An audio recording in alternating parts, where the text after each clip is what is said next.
Vraiment, il y a beaucoup de sujets, on est loin d'être au chômage dans la question animale.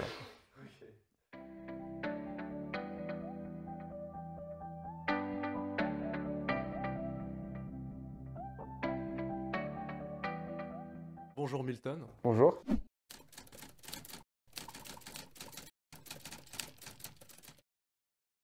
Alors est-ce que tu peux nous expliquer en fait la chronologie de la loi qui a été votée Alors tout a commencé en 2018, c'est lors d'un rendez-vous de CAP avec la députée Laetitia Romero-Dias. On a évoqué cette possibilité de déposer une loi à l'Assemblée, une proposition de loi sur la question animale, et elle a tout de suite été d'accord. Donc en décembre 2020, le texte a été publié, et à partir de ce moment-là, nous on a commencé à bosser avec les associations pour collecter leurs propositions d'amendements, les rédiger parfois avec elles. Ça c'était un long travail pendant un mois, on a géré ça, et donc le texte a été adopté à l'Assemblée, on était vraiment satisfaits parce qu'il y avait beaucoup d'avancées, évidemment il y avait des choses à corriger encore, mais on était assez optimistes. Le problème c'est qu'ensuite il s'est passé plusieurs mois, il s'est rien passé en fait. Et donc là, on s'est mobilisé, d'autres associations comme PAS, comme le Parti animaliste se sont mobilisées aussi pour demander au gouvernement la mise à l'ordre du jour du texte au Sénat.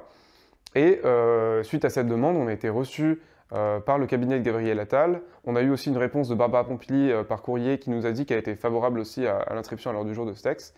Et 3 jours après la réponse de Barbara Pompili, le texte a été mis à l'ordre du jour du Sénat. Donc là, on était assez contents parce que ça montre que la pression a marché, à la fois la pression des associations, la pression sur le terrain avec les manifestations qu'il y a eu et auxquelles on était, la pression voilà, des assos, du Parti animaliste, tout ça a bien marché. Et donc on était vraiment contents. Et le texte, du coup, a été mis à l'ordre du jour au Sénat. Le problème, c'est qu'au Sénat, on sait ce qui s'est passé. Il y a eu beaucoup de retraits d'articles, de suppressions d'articles, de modifications qui ont vraiment dénaturé le texte. Donc on était assez déçus là-dessus. Il y a eu quelques progrès quand même, notamment sur la question de la zoophilie. Il y a eu des réelles avancées pour condamner toutes les pratiques zoophiles.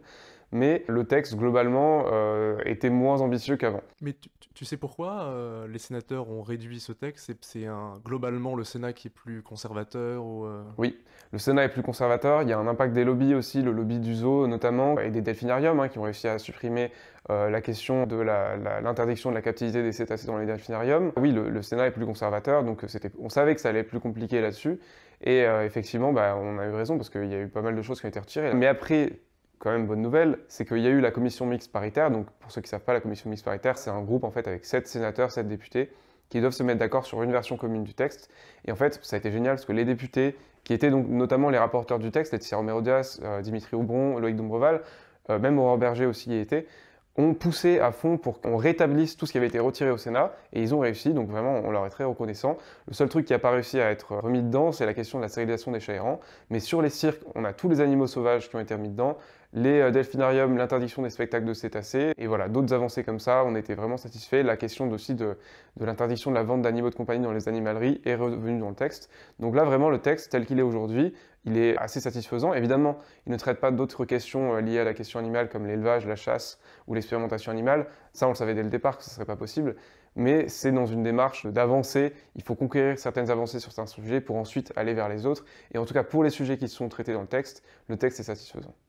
Mais alors du coup, c'est quoi les principaux sujets que le texte permet de changer en fait? Du coup, c'est pas tellement l'élevage, etc. C'est Alors il y a plusieurs chapitres. Le chapitre 1, ça traite des animaux de compagnie, donc chiens, chats, chevaux, mais aussi les nouveaux animaux de compagnie, les NAC, donc c'est-à-dire les reptiles par exemple, ou les rats. Là, l'idée c'est d'aggraver les peines pour maltraitance, notamment pour une maltraitance qui engendre la mort d'un animal. Les peines sont rehaussées, elles passent de 2 ans à 5 ans d'emprisonnement et de 30 000 à 75 000 euros d'amende. Il y a la question aussi du permis de détention des animaux de compagnie, donc il faudra avoir ce permis-là, un certificat en fait, pour pouvoir détenir. Il y a la question de l'interdiction de la vente en animalerie. Donc ça, c'est sur le volet animaux de compagnie, c'est un premier volet. Il y a plein d'autres choses, je ne vais pas faire toute la liste maintenant. Il y a aussi la question de la zoophilie, ça c'est dans l'article 11. C'est un sujet très important parce qu'aujourd'hui c'est un vide juridique. Il y avait vraiment uniquement des condamnations pour les sévices graves, c'est-à-dire les actes de pénétration en fait, mais tous les autres actes étaient autorisés. Et donc là aujourd'hui on arrive à un résultat qui est vraiment plutôt positif. Alors le seul truc qui va pas assez loin là-dessus, c'est la consultation de sites zoopornographiques, ça sera encore autorisé. Mais par contre, les hébergeurs de ces sites seront pénalisés et ces sites ne pourront pas être référencés. Et le deuxième chapitre, c'est la captivité des animaux sauvages. Donc on a les animaux sauvages dans les cirques, donc les spectacles itinérants d'animaux sauvages seront interdits. Les spectacles avec des cétacés dans les delphinariums seront interdits aussi. Et dernièrement, on va fermer les élevages de visons pour la fourrure et on va empêcher la création de tout autre élevage pour tout autre animal, que ce soit le renard, le lapin, pour la question de la fourrure. Et un dernier truc aussi, c'est l'interdiction des spectacles avec animaux sauvages dans les discothèques. Et voilà. Et donc tout ça, ça y est, c'est fait, c'est voté. Alors ça, c'est dans la loi qui est sortie de la CMP, mais il reste encore une dernière étape, mais qui est une formalité, c'est que le texte issu de la CMP doit être approuvé à l'Assemblée tel quel et au Sénat tel quel. Et donc si les deux chambres le votent comme ça devrait être fait normalement, la loi sera promulguée et donc là, c'est bon. Et donc ce sera vraiment une énorme victoire pour toute la cause animale, toutes les associations qui ont travaillé sur le sujet, les parlementaires aussi qu'il faut remercier. Et voilà, c'est aussi je dirais que pour CAP, qui a travaillé, qui a accompagné ce texte pendant 3 ans, c'est aussi la validation de notre stratégie qui était de créer un réseau d'alliés avec des rendez-vous, 200 rendez-vous réalisés, un travail de fond avec les parlementaires. Et tout ça, petit pas à petit pas, on a réussi à convaincre et à faire qu'il y ait une majorité de députés et de sénateurs qui soient d'accord pour avoir des avancées sur ces sujets-là en tout cas. J'avais vu ta conf, qui est très bien d'ailleurs, aux EQA, au Festival de la question animale, qui est disponible sur YouTube, et tu disais qu'en fait, l'intérêt de faire une loi, c'est que ça cristallisait les avancées, c'est-à-dire que ça les fige. Mais à quel point est-ce que ce sera figé? C'est-à-dire, est-ce qu'il n'y a pas quand même un risque que ce soit défait? Alors, le plus gros risque là pour l'instant, c'est que la loi va être promulguée, mais ensuite il va devoir y avoir des décrets d'application. Et là, les décrets peuvent être plus ou moins ambitieux. Donc, évidemment, là aussi, on va travailler avec les associations pour que ce soit le plus ambitieux possible. Mais on ne sait pas vraiment comment ça va être appliqué. Il faut que la loi soit appliquée. Il faut qu'elle soit mise en œuvre. Il faut que le contrôle de son application soit effectué. Mais bon, là, en général, quand on a des lois comme ça, les associations sont très attentives. Et voilà. Après, une loi peut être abrogée, mais c'est très compliqué aussi. Ça prend du temps. Donc, en vérité, c'est vraiment une avancée qui sera cristallisée, effectivement. On sécurise tous ces droits-là et on permet aussi, c'est un peu, c'est pas une jurisprudence, mais c'est un peu cet effet d'engrenage en fait. Comme si là, le fait d'avoir réussi une loi sur la question animale, ça légitimera les prochaines avancées en fait. Ça nous permettra de dire, puisqu'on s'est occupé des animaux de compagnie, des animaux sauvages captifs, maintenant occupions-nous des animaux sauvages libres et des animaux, les taureaux dans les corridas par exemple, ou des animaux d'élevage. Ça nous permettra en fait, parce que la question animale a été légitimée et devenue un sujet de débat politique, de continuer à porter ça. Alors, tu disais en fait qu'avec CAP, ce que vous avez fait, c'est que vous avez proposé beaucoup d'amendements, etc., et de changements de texte de loi. À quel point, en fait, est-ce que votre travail en tant qu'association, c'est d'assister les députés dans quelque chose qui, en fait, devrait venir d'eux-mêmes? Ou alors, est-ce qu'en réalité, c'est normal que ça fonctionne comme ça? C'est tout à fait normal. Les députés, ils ne peuvent pas connaître tout sur tout. Ils ont besoin de consulter les acteurs, les parties prenantes sur les sujets sur lesquels ils vont légiférer. Tous les autres secteurs le font, hein, tous les autres lobbies le font aussi. Et donc, avant que CAP soit créé, en fait, les députés, ils avaient que les chasseurs, les éleveurs, le lobby de la fourrure, le lobby du zoo, mais ils n'avaient pas vraiment. Ou alors, ils devaient consulter les associations une par une. Là, ce qu'on fait avec CAP, c'est qu'on regroupe plein de partenaires et qu'on va porter leurs demandes en un seul rendez-vous. Donc, c'est beaucoup plus efficace et c'est unanime. Donc, c'est vraiment quelque chose qui facilite le travail, c'est quelque chose qui est bénéfique pour la cause animale aussi. Et non, ce n'est pas des enfants les députés, ils écoutent, ils ont la liberté parlementaire de faire ou pas faire ce qu'on leur propose. C'est vraiment s'ils le font aujourd'hui qu'ils y croient et qu'ils voient que dans l'opinion publique il y a réellement un intérêt pour cette question. Et donc par intérêt de respect de l'opinion publique, de la démocratie, ils font ce qu'on leur propose. Ils font pas tout, hein, on leur propose des choses parfois où ils disent non. Mais quand ça va dans le bon sens, quand ils estiment que c'est réaliste politiquement, ils le font et nous de toute façon on est là pour pousser au maximum ces demandes. Et alors, du coup, c'est quoi la stratégie en fait que vous avez faite? En fait, parce que j'imagine qu'il faut déjà regrouper des associations, il faut créer une sorte de lobbying à plusieurs, etc. Il faut contacter les députés. Enfin, en gros, c'est quoi la stratégie et le calendrier de tout ça pour être le plus efficace possible? En fait, au début du quinquennat, on a vraiment essayé de contacter le plus de parlementaires possible, d'avoir des rendez-vous. Et donc, lors de ces rendez-vous, on leur présentait les demandes politiques des associations. On voyait en fonction de leur sensibilité, parce que chaque parlementaire n'est pas forcément sensible sur les mêmes sujets. En fonction de leur sensibilité, on leur demande d'avancer sur certains sujets. Quand on veut avancer sur les animaux de compagnie, on sait à qui s'adresser. Quand on veut avancer sur la chasse, on sait à qui s'adresser. Et ça nous permet d'avoir des petits groupes comme ça. Et puis même un groupe d'alliés politiques qui sont soutiens aussi. Il y en a qui soutiennent tout ce qu'on fait, donc tout ce qu'on demande. C'est un réseau d'alliés qu'on contacte quand on en a besoin. Quand il y a des associations qui veulent faire une campagne sur un certain sujet, on va les contacter, on va leur proposer des actions. Et voilà, maintenant on se repose sur ce réseau, on l'élargit, on le consolide. Notamment là, les enjeux pour l'année qui vient, c'est de consolider notre réseau au Sénat, parce qu'on a un bon réseau à l'Assemblée et il n'est pas encore assez fort au Sénat. Et nos contacts auprès du gouvernement aussi, parce que le gouvernement a un certain pouvoir également. Donc on essaie de maintenir des relations et de s'afficher comme un acteur sérieux et pragmatique sur la question animale. Donc tout le travail qu'on fait, on vérifie et on porte l'expertise des associations auprès d'eux. Et ils apprécient ça en général, ils apprécient vraiment ce côté sérieux et on n'est pas là pour faire des polémiques, on est là vraiment pour faire avancer la question animale. Est-ce que vous avez des rapports avec les autres groupes, mais du coup concurrents, enfin adversaires, de chasse, etc., de zoo, enfin, est-ce qu'il y a des rapports entre vous et eux, ou est-ce que c'est très distant? Eux ont leurs propres députés et sénateurs qui vont voir, et vous avez les vôtres, et il y a une sorte de scission ou... On n'a pas de contact avec la FNSEA par exemple ou la FNC, donc la Fédération nationale des chasseurs. Il y a déjà eu un de mes collègues qui a rencontré le lobby du zoo, le représentant du lobby du zoo, mais disons que ça ne sert à rien pour nous d'entretenir ce type de contact. Par contre, c'est sûr qu'eux, ils contactent les parlementaires, parfois les mêmes que nous, hein. Mais après, voilà, selon les sensibilités des parlementaires, bah, ils vont se dire bah, ça, non, j'ai pas envie d'écouter parce que ça m'intéresse pas. Soit, bah, parfois, ils vont se dire ah oui, c'est vrai que là, par exemple, sur les zoos, je suis d'accord avec les zoos, mais sur les animaux de compagnie, je suis plutôt d'accord avec ce que disent les assos de CAP. Et pour l'instant, jusqu'à présent, en tout cas, c'était surtout les chasseurs, les éleveurs qui avaient bah, le pouvoir vis-à-vis de leur réseau. Mais ça commence à changer, vraiment là, on l'a montré, ça commence vraiment à changer. Tout le réseau d'alliés au Parlement qu'on a montre son efficacité. Tu disais quand tu parlais de la chronologie de la loi que c'était en faisant pression que vous avez réussi à relancer en fait les votes. Comment ça marche, ça, faire pression? Je veux dire, c'est quoi les moyens de la pression? Faire pression, c'est déjà médiatiser une question, une demande, et donc là-dessus, bah, une tribune ou une lettre ouverte permet de le faire. C'est vraiment se coaliser avec un maximum d'acteurs. Là, on a inclus à la fois des associations, mais aussi des parlementaires. On l'avait fait aussi l'an dernier par rapport à la question du plan de relance, où on avait proposé plein de mesures pour qu'ils soient intégrés en fait, dans le plan de relance. Donc vraiment, tout ça, ça permet de médiatiser un sujet.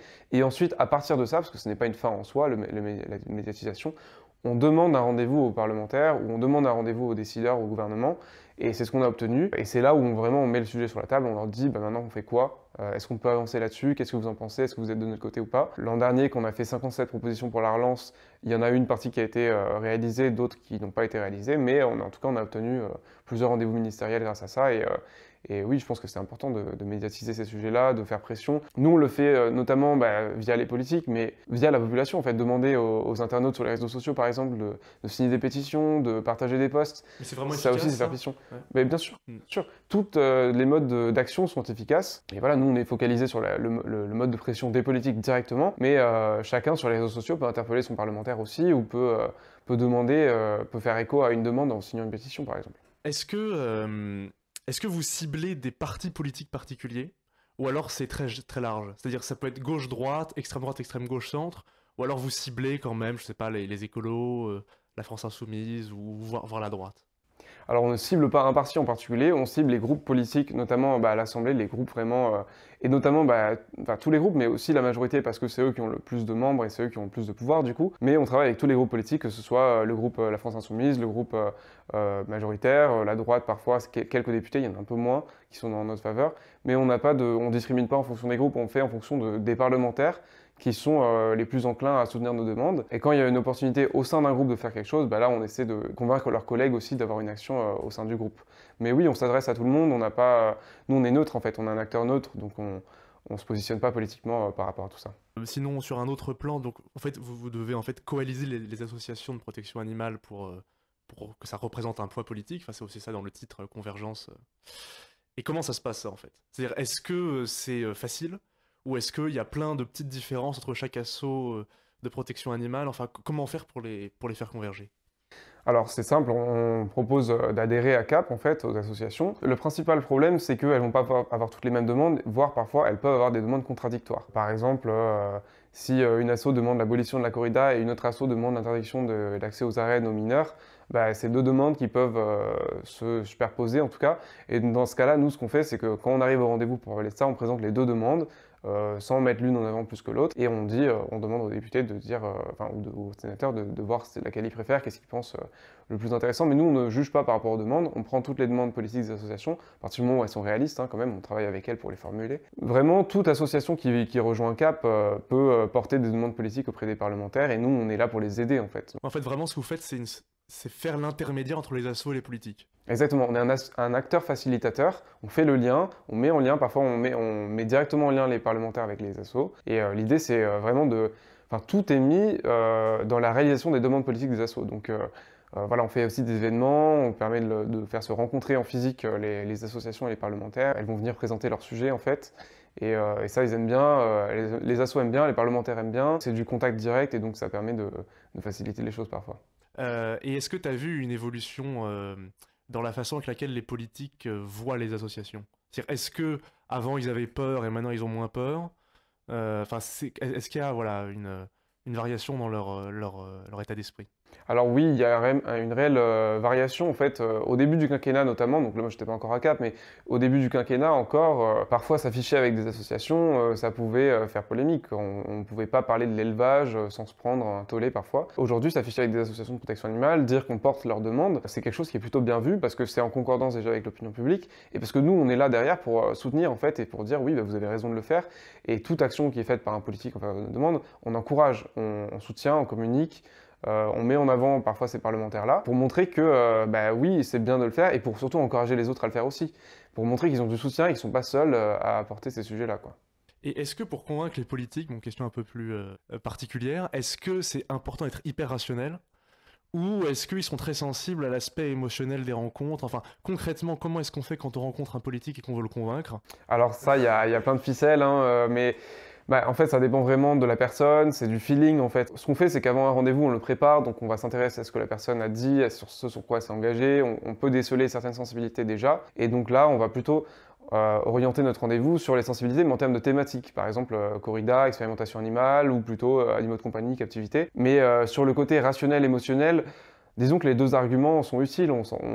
On cherche pas à faire pleurer les parlementaires lors des rendez-vous, hein, mais bien sûr, parfois on leur dit, bah oui, là il y a de la souffrance réelle, scientifiquement démontrée, notamment bah, quand on parle de la captivité, toutes les stéréotypies des animaux qui peuvent être causées, bah, on parle de la souffrance. On n'est pas là pour dire juste il faut réduire le nombre d'animaux, machin. C'est quand même des êtres vivants, sentients, donc on en parle. On cherche pas vraiment bah, je disais à les faire pleurer, mais on ne cherche pas vraiment à les sensibiliser de cette façon-là, comme on pourrait le faire, par exemple, quand on parle à quelqu'un dans la rue, en lui montrant des images d'abattoirs. Je sais pas, là, c'est pas ce qu'on fait avec les parlementaires. Vraiment, c'est vraiment rationnel, réfléchi, comment on procède à l'action. Voilà.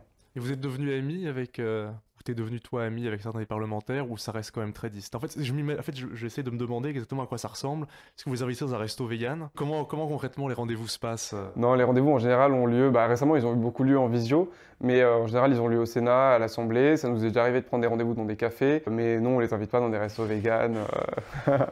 Non, non, et puis non, d'ailleurs on les invite pas du tout, on leur paye rien en fait, parce que ce serait considéré comme de la corruption, donc on fait rien du tout de tout ça. On les rencontre, on parle, et puis après, bah, il y en a avec certains qu'on voit beaucoup, tout ça, mais on n'est pas, pour l'instant on n'a pas de. Je pense pas qu'on puisse dire qu'on est amis avec les parlementaires, ça reste des relations de travail. Moi, certains avec collaborateurs, au bout d'un moment, par contre, oui, je les fréquente, je les rencontre de plus en plus. Donc là, moi, je me suis fait quelques amis parmi les collaborateurs parlementaires. Mais de là à dire les parlementaires, bon, il y en a certains que je tutoie par contre, à force, on finit par se tutoyer. Ouais, les collaborateurs sont plus jeunes, enfin en général ils ont. Les collaborateurs sont plus jeunes, ils sont comme nous, ils ont fait les mêmes études que nous, voilà, donc c'est plus facile. Et pour revenir un peu sur le thème de la première vidéo, est-ce que tu penses que, par exemple, les gens qui ont notre âge, enfin qui ont entre 15 et 25 ans, est-ce que tu penses qu'ils peuvent eux-mêmes aller contacter des sénateurs, des députés, ou enfin, qu'est-ce que eux, à leur âge, peuvent faire en fait? Alors, contacter son sénateur ou son député, c'est facile. Le mail est sur le site de l'Assemblée ou du Sénat. Vous pouvez le faire de votre propre initiative si vous avez un sujet en particulier qui vous touche. Pas besoin d'écrire un truc incroyable. Vous pouvez résumer en quelques lignes pourquoi ce sujet vous touche avec quelques arguments et lui demander de faire quelque chose par rapport à ça. En général, ses collaborateurs vont vous répondre. Vous pouvez aussi faire en sorte de soutenir les campagnes des associations, parce que là aussi, il y a des vraies stratégies qui sont mises en place. Et donc, quand il y a des demandes de partage en masse d'informations, ça peut être bien de le faire. Nous, on évite les campagnes de mailing en masse parce qu'on ne veut pas saturer les boîtes mail des parlementaires, c'est leur outil de travail et ils détestent ça. Ça, on évite vraiment. Par contre, souvent, on va dire, on l'a fait quelques fois, interpeller vos sénateurs en les taguant sur un post sur les réseaux sociaux, parce que les réseaux sociaux, c'est beaucoup plus c'est un espace un peu populaire où tout le monde peut s'exprimer, donc on peut leur dire taguez-les et ils le verront en général. Chacun peut avoir une action en tout cas. Vous pouvez même décider de prendre rendez-vous avec votre parlementaire en circonscription pour lui présenter si vous êtes vraiment un militant qui s'est beaucoup intéressé sur certains sujets, qui sait vraiment quels sont les bons arguments à mettre en avant, faites-le, vraiment ça peut que faire du bien à la cause. Hein. Oui, je crois que j'avais déjà entendu parler de ça, d'envoyer 50 000 mails en même temps. Ça, c'est trop, enfin, ils le prennent mal, quoi. Ouais, on a déjà eu des réponses que, pas nous, mais par rapport à d'autres campagnes, ils nous ont dit arrêtez ce genre de choses.